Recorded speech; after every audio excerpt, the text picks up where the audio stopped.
Hello everyone, this is Soumya Ramani, your Gyanipadi for today again. Today we will see how linked list works and basic concepts and operation behind it. So let's see what our problem statement says.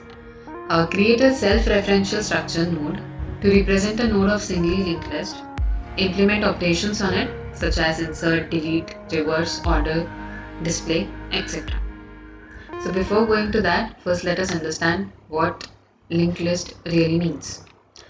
So linked list is basically a collection of data items, and these data items are known as nodes.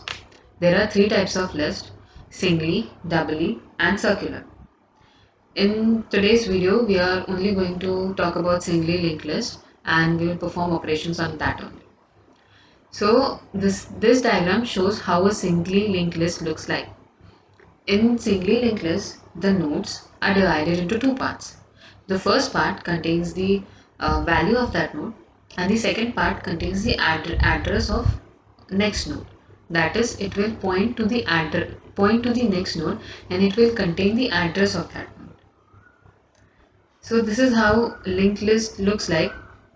This is the first node 5, and this is the list 20 is the last node.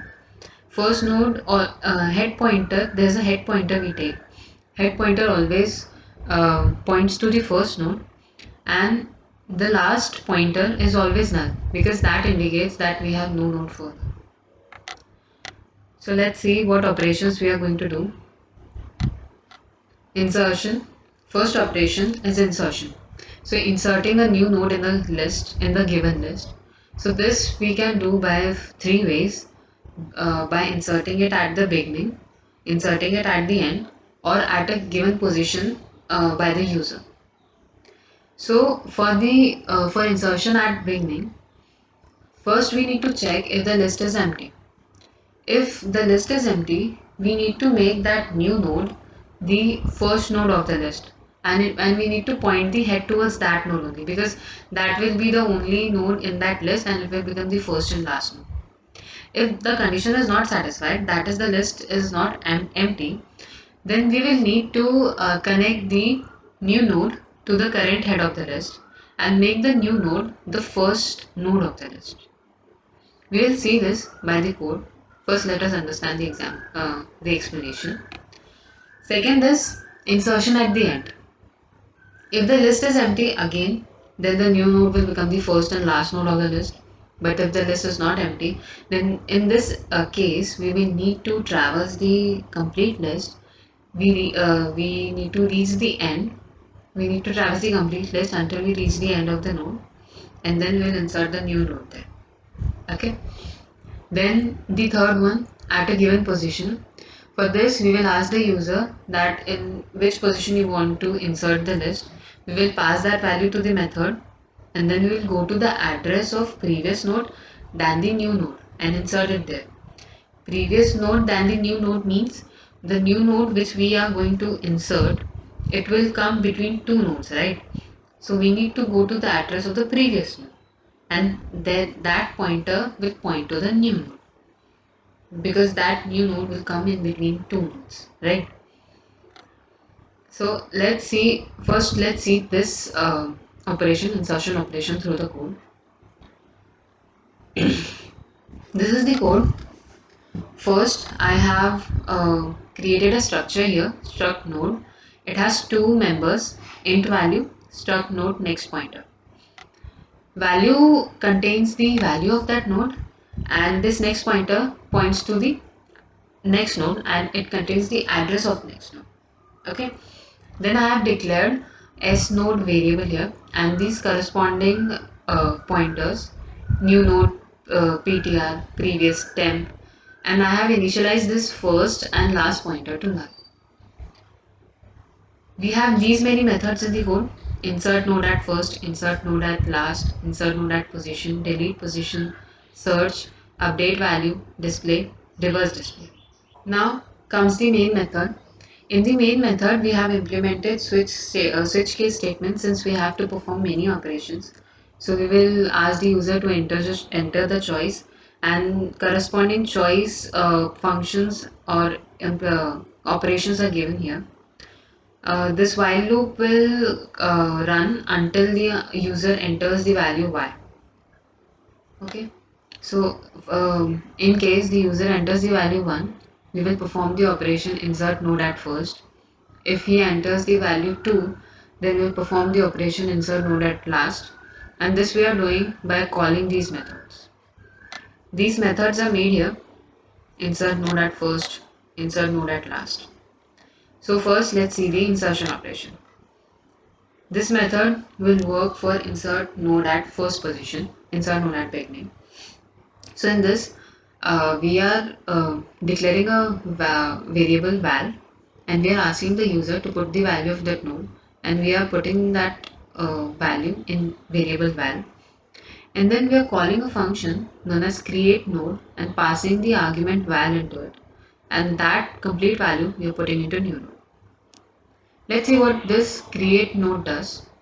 This create node, it is taking val as the parameter, and then using the malloc function, it is creating a new node and putting that value into new node. If the new node is empty, if it is null, then we will print the statement memory was not allocated. If we get a value from the user, that is new node is not empty, then we will simply put this val into value, and we will assign the next pointer to null, and we will return this new node. After returning this new node, that will come to here in insert node first. Now again we are checking if first equals to last and first equals to null. If this is the case, that is the list is empty, then we will simply put first equals to last equals to new node, because that new node will only become the first and last node of that list. And we will point the next pointer of first and last node to null, because that is only a node in the complete list. Okay, if this is a not case, if list is already filled, then we need to put this then we are using a temp variable here, and we are putting the value of first into temp, new node into first, and pointing the next node of first in temp. So this is how this will create a new node, and it will insert at the beginning. Next method is insert node at last. In this, we are again asking the user to put the value and putting that value into val. Again calling the create node method. It will create a node using malloc function. Again we are checking if the list is empty. If list is empty, then that node will become the first and last node of the list, and we will point the next pointer of first and last node to null. If this is not case, if the list is not empty, then we will give the value of new node to the next pointer of last. That means we will point the next pointer of last to new node, and we will put new node to last, that we will assign new node to last, and then next pointer of last will become null. That means suppose we have last value of the list as 20, so pointer of that 20 will point to the value of the new node, and the pointer of the new node will become null. So automatically the new node will become the last node of that list, and hence the node is inserted at the last position. Third is insert node at certain position. For this we will require some more variables. We will ask the user to enter the value and then give the position in which he wants to insert the node. And we are using a variable here, ptr, and we are initializing it with the first here, first of all. Then a while loop runs. We check if ptr not equals to null. If this condition satisfies, it comes inside, and we are updating the value of ptr to ptr arrow next, and we are incrementing this cnt count variable by 1. Then we will see if the position is 1. If the position is 1, then simply we will check if the position is 1, that it simply means that we need to insert a node at the beginning. So this is the same code which we had used in the method of insert a node at the beginning. Again we are checking if the list is empty or not. If the list is empty, then that node only becomes the sole node of that list. If that is not the case, then we do this same operation again and we print inserted. If the position is not 1 and it is greater than 1 and less than CNT count, then we'll put first, again we'll put first into PTR. Then we are running a loop here until that position, and after that PTR goes to previous and then updating the value of PTR to PTR arrow next. After coming out of that loop, PTR arrow next equals to new node. New node will go to PTR arrow next, and then PTR will go to new node arrow next. If this value is not satisfied, if this else if and if this if is not satisfied, then we'll simply say that position is out of range and we cannot insert a node at that point. So this is how insertion will work by 3 methods. Now let's see the deletion method. For this, again we need to traverse the complete list till the last node and keep on checking the value of that node. If the value matches with the value given by the user, which we have to delete, then we need to update the next pointer of the previous node and then free up that memory. If the first node is to be deleted, then simply we need to update the head value. Let's see with the code. Void delete position. What it does, again we have these 3 variables POS, CNT and I. We'll check if first is equal to null. We will just say that the list is empty and no node can be deleted. If the first position is not null, then we'll ask the user to enter the position to be deleted. We will put first into PTR. If the position is 1, then we need to just update the first pointer, that is the head pointer, and we will say element is deleted. If the position is not 1, then we'll come here. Again we are running this loop as previous one till this loop will run till PTR is not equal to null. We will check if position is greater than equal to 0 or position is less than equal to CNT. Then again in coming inside this condition, again a for loop will run and we are putting this PTR into previous and updating the value of PTR to PTR arrow next. If this condition is not satisfied, it will come to this else part and it will say position is out of range, and we will just free that PTR, free up that memory, the node which is to be deleted, and we will print a statement that element is deleted. Next operation is update value. To update value, we just need to set the data value to a new value. This operation is quite simple. To update the value, we are taking 2 variables, old value, new value, and a flag. We will just simply check if first is equal to null. We will print the statement that the list is empty and we cannot update any value. If this case is not there, then we'll ask the user to enter the old value and then the new value. Then we are running a for loop of with a counter variable PTR whose initial value is first. We will run this loop until PTR not equals to null, and simultaneously here we are updating the value of PTR to PTR arrow next to the next pointer. So if PTR PTR arrow value equals to old value, we are checking if the current value as the counter variable, if that value is equal to old value, the value which is entered by the user which we have to update, then we will simply put new value into this PTR arrow value and we will increase the flag by 1. Now why we are increasing the flag by 1 is just that we will not be requiring to um, run this loop again and again if we get a value in between.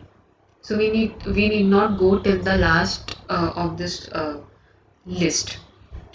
So if we get the value, we'll just update this value by putting this new value into that current value, increasing the flag by 1, and we'll just break it. The loop will break.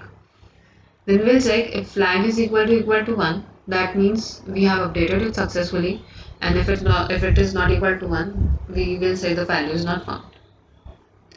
Then the next operation is search operation. For searching, traverse the complete list and compare the value with the given value. Let's see this with the code. Void search. Again we have flag here, key, position. We are checking if the list is empty. First equals to null. We will say no nodes are there in the list and we cannot find that node. If the list is not empty, then we'll come here. It will print the statement, enter the value to be searched. That will go into a variable known as key.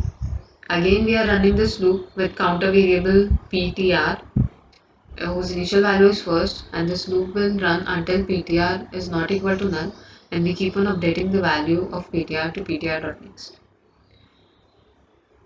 Then we will after coming inside this loop, first we will increase the position by 1.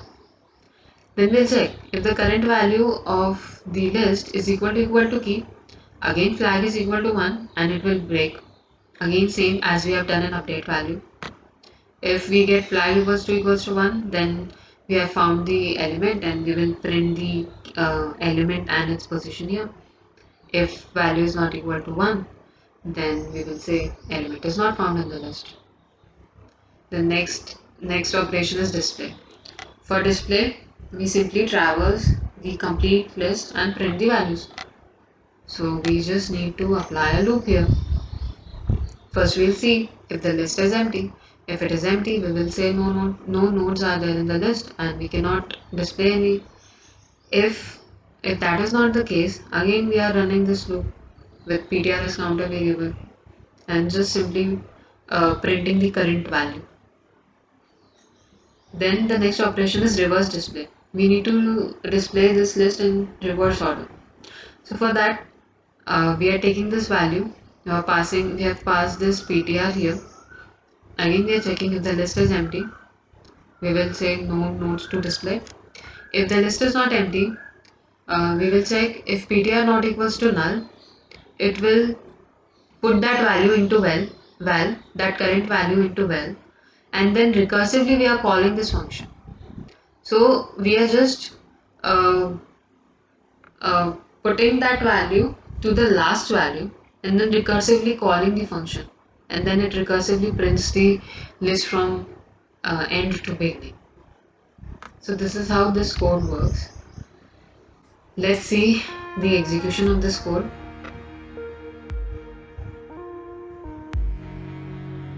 Now it has given that enter your choice. So if I enter first and if I give the value 5, it says it is inserted. Okay, I press Y. If I enter the value 2, I need to insert the node at last and I say value is 8. Then if I display this, let's display this if it is working correctly. Yes, so displaying the list from beginning to end. First we had inserted value 5 and then we had inserted this 8 value at the end, so it comes after 5. And if we do display this list in the reverse order, it will give 8 and 5. Okay, now let's see the fourth operation. Delete node from any position. So if I enter position 1, it will delete. Now let's again display this. Let's again display this. So first position, we had 5 in first position, it is deleted and the remaining element is only 8 here. So as you can see, this code is working correctly, and if I press N here, that corresponds to no, then it will come out of that loop. So thank you so much. I hope you have understood this code thoroughly. And if you have any doubts or any queries, you can post it in the comment box and we will reply you there. Thank you so much.